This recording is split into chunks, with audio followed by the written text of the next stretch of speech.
Salam sepak bola. Selamat datang lagi di channel Japri Story. Persib Bandung kembali menelan kekalahan keduanya di ajang Asia Champions League 2 melawan Zhejiang dengan skor kembali tipis yaitu 1-0. Dan penyebab dari kekalahan Persib Bandung, jika gua harus berpendapat, yaitu disebabkan oleh Boyan Hodak. Nanti gua akan jelaskan apa yang menjadi kesalahan fatal dari Boyan Hodak sehingga Persib Bandung harus kembali menelan kekalahan keduanya. Dan total Persib Bandung hanya punya 4 laga lagi dari total seluruhnya 6 laga yang betul-betul harus segera dimaksimalkan oleh Persib Bandung. Jika memang Persib Bandung masih ingin melanjutkan kiprahnya di Piala Asia 2. Dan tentunya sebelum gue lanjutkan, seperti biasa silakan like dulu, tekan tombol subscribe-nya dan tulis di kolom komentar. Mari kita jadikan channel ini sebagai ajang untuk kita berdiskusi seputar sepak bola yang ada di Indonesia maupun yang ada di dunia ini. Oke. Ya, Persib Bandung kembali gagal dan jelas kegagalan Persib Bandung ini adalah kegagalan secara taktikal. Meskipun ya Persib Bandung ini menurunkan formasi yang cukup berbeda ya, seperti formasi-formasi yang diterapkan oleh Boyan Hodak di Liga 1, yang mana Persib lebih banyak memakai formasi 4-3-3 atau 4-4-2 ya sebagai ciri khas mereka. Tetapi di pertandingan Asia Champions League 2 khususnya melawan Zhejiang, Persib Bandung tampil beda yaitu dengan formasi 3-4-3. Ini adalah sebuah hal yang menurut gua ketika Persib menggunakan formasi ini itu sangat-sangat begitu keren sih ya, dan jelas Persib Bandung tidak layak kalah sebenarnya ya. Dan 3 back di belakang ini diisi oleh Kakang Rudianto, lalu juga Nick Kuipers dan Matteo Kocijan. Ya, Matteo Kocijan ini harus bermain tidak dalam posisi aslinya ya. Biasanya Matteo Kocijan bermain di posisi gelandang bertahan, tetapi melawan Zhejiang Matteo Kocijan harus menjadi center back pendampingan dengan Nick Kuipers dan Kakang Rudianto. Sayang sekali Gustavo Franca dalam pertandingan melawan Zhejiang ini tidak dibawa ya ke Cina, karena memang dalam pertandingan terakhir melawan Persija nampaknya Gustavo Franca ini sedang mengalami sedikit masalah dalam di kakinya. Lalu juga di tengah, nah ini Boyan Hodak memasang 4 gelandang ya, 2 yaitu bertugas untuk menjadi support, yaitu hand yang biasanya menjadi fullback ya, dan sekarang harus bermain untuk menyokong Ciro Alves di depan. Nah, 4 di depan yaitu Deddy Kusnandar, lalu juga Maklok, Hen Herdiana dan Edo Ferdiansah yang semakin meningkat nampaknya permainan dari Edo Ferdiansah. Ini membuat Rezaldi Hanusa ini harus menepi ya di bangku cadangan, karena Edo jelas dalam 5 laga terakhir ini tampil begitu menawan gitu ya. Dan jelas Edo ini menurut gua sangat layak untuk dipanggil kembali oleh Sintayong untuk memperkuat timnas nasional Indonesia. 3 pemain di depan yaitu Dimas Drajat, ini masih tidak tergantikan, lalu juga Ciro Alves dan Tyrone Del Pino ya. Meskipun Dimas Drajat dalam pertandingan ini ya tidak terlalu bermain baik sih kalau menurut gua, tetapi dalam beberapa momentum itu ada pengaruhnya ya untuk lini serang dari Persib Bandung. Dan Persib Bandung di awal babak pertama ini sangat bermain hati-hati ya, justru Zhejiang ini sangat dominan menyerang. Ya, bahkan mereka sempat mendapatkan peluang berbahaya di menit 10. Tetapi serangan dari Zhejiang ini nampaknya lebih banyak dari sektor sayap kiri ya, yang menjadi andalan ya kemungkinannya.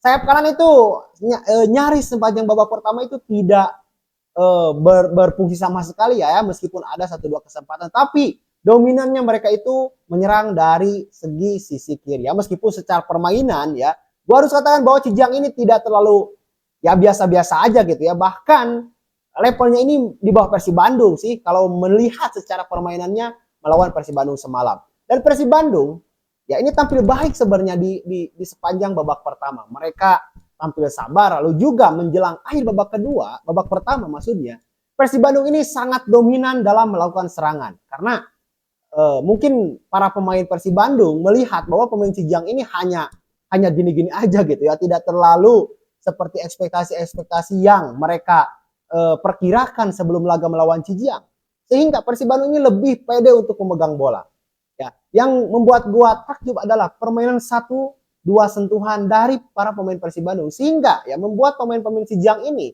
melakukan pressing yang sangat ketat ya. Bahkan bola belum sampai pun mereka sudah pemain dari Persib Bandung ini sudah dikawal ketat gitu ya, sehingga pemain Persib Bandung pun tidak cukup leluasa untuk memainkan bola. Ya, meskipun ya serangan dari Persib Bandung juga ya, meskipun dominan melakukan serangan, tidak ada yang berhasil menembus barisan pertahanan dari Cijiang.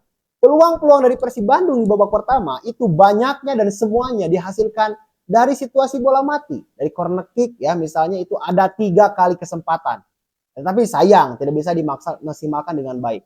Lalu juga Maklok ya kalau nggak salah itu sempat mendapatkan kesempatan untuk tendangan bebas. Tetapi sayang juga ya, tendangannya melebar dan tidak on target sama sekali.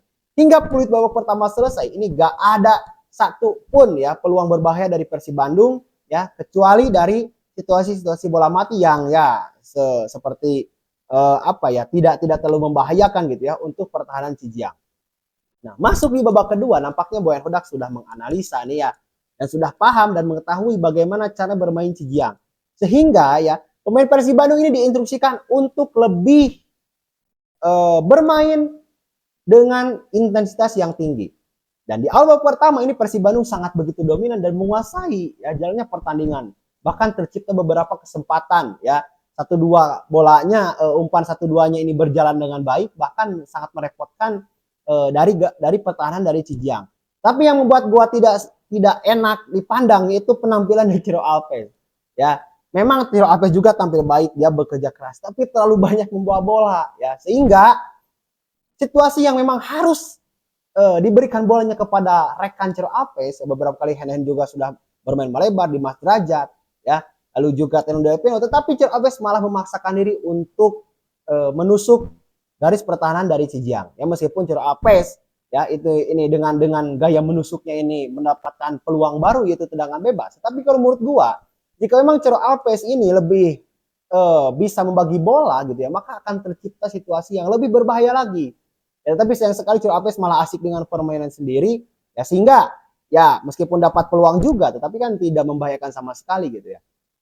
Nah, permainan Cijiang ternyata tidak berkembang sama sekali. Mereka bermain ya kalau bisa gue katakan ya bermain monoton dan ya apa gitu yang mereka andalkan hanya situasi counter attack, itu pun tidak terlalu membahayakan juga ya. Beberapa kali juga Kevin Rey Mendoza penjaga gawang dari Persib Bandung berhasil mengamankan bola dengan begitu mudah.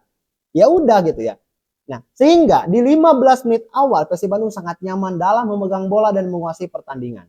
Nah, tibalah di menit ke-70 lebih ya, Boyan Hodak melakukan rotasi pemain. Di antaranya Victor Igbonepo dimasukkan mengganti Kakang.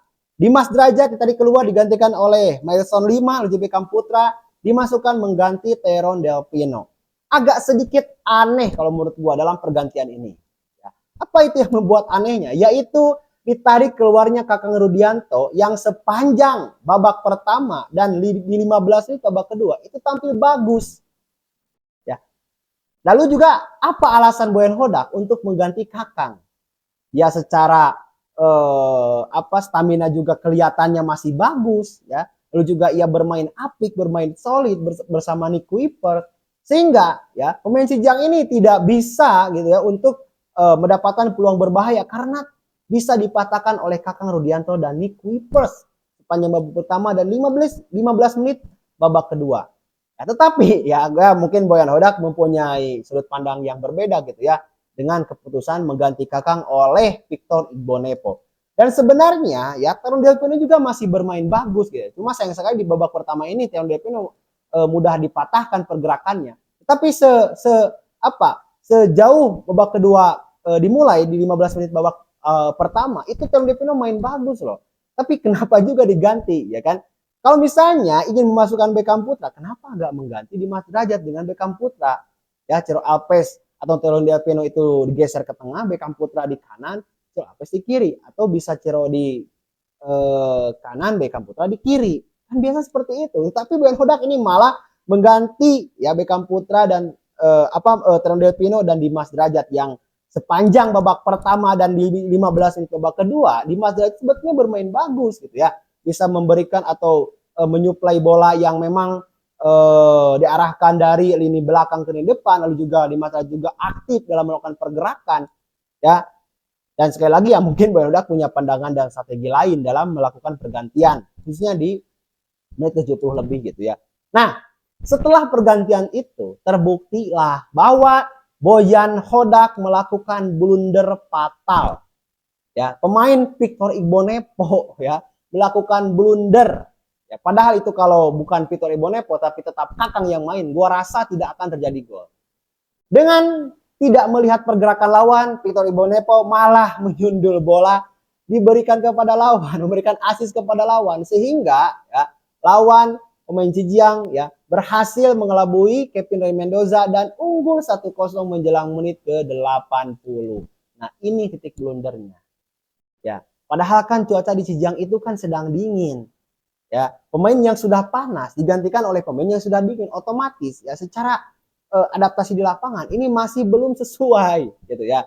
Nah, ini Victor Igbonepo itu gagal konsentrasi gitu ya. Gak memperhatikan dia bahwa ada pemain lawan yang berbahaya ketika ya memberikan bola kepadanya. Nah, ini ya harus menjadi catatan dan evaluasi dari Boyan Hodak.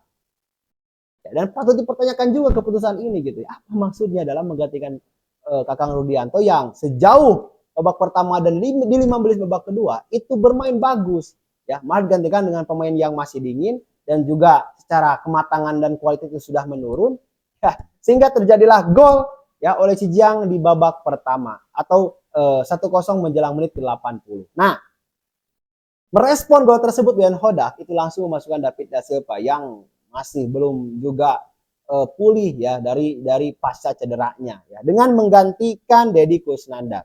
Otomatis Persib Bandung secara formasi ya ini menjadi kemungkinan 3-3-4 gitu ya. Karena banyaknya gitu ya pemain-pemain Persib Bandung yang berada di lini serang ya. Meskipun Persib Bandung berupaya menjelang berakhirnya babak kedua ya setelah dimasukkan David da Silva, tetapi tidak menghasilkan peluang berbahaya sama sekali. Ya kan, sangat tidak ada perubahannya gitu ya, tetap saja Persib Bandung seperti itu. Pemain Zhejiang pun itu pelatihnya langsung ya mengganti pemain penyerang mereka dengan pemain bertahan. Otomatis Zhejiang ini memakai 5 back menjelang akhir babak kedua, dan sampai peluit panjang ditiupkan di babak kedua tidak ada gol lagi ataupun gol penyamak kedudukan dari Persib Bandung, dan Persib Bandung dipastikan kalah melawan Zhejiang di pertandingan kedua Piala Asia 2. Ya, sangat disayangkan sebetulnya Persib Bandung tampil baik, tampil bagus, ya kan? Tampil sangat beda lah seperti lawan Port FC di pertandingan pertama, dan kemenangan untuk Persib Bandung itu lebih besar sebenarnya daripada Zhejiang. Ya, tetapi satu kesalahan dari pelatih Boyan Hodak dan Victor Igbonepo ini mengubah segalanya. Persib Bandung kalah dan hanya tersisa 4 laga lagi. Ya, dan itu harus dimenangkan oleh Persib Bandung jika Persib Bandung masih punya keinginan untuk lolos ke babak selanjutnya. Ya, karena kalau Persib Bandung berhasil lolos, Persib Bandung akan menjadi tim pertama dari Indonesia yang lolos ke babak fase grup. Dan apakah endingnya seperti apa nanti kita masih menunggu, tentunya kesempatan masih ada untuk Persib Bandung asalkan Persib Bandung bisa memperbaiki segala kesalahan dan tampil maksimal. Ya, tampil maksimal meskipun jadwalnya padat ya, tapi kan ini resiko ya kan untuk tim yang lolos ke Piala Asia atau Piala ASEAN, ini resiko gitu ya. Kalau misalnya tidak ingin punya jadwal padat ya jangan lolos ke Piala Asia kalau seperti itu ya. Sudah berada di papan tengah klasemen akhir BRI Liga 1. Oke, terima kasih ya. Itu ya analisa yang sudah gua sampaikan ya, mudah-mudahan ada manfaatnya gitu ya. Dan silakan Anda tekan tombol like-nya jika menyukai video ini, dan juga tekan tombol subscribe dan tulis kolom komentar. Terima kasih, kita berjumpa lagi di video selanjutnya. Gue JP Story, salam sepak bola.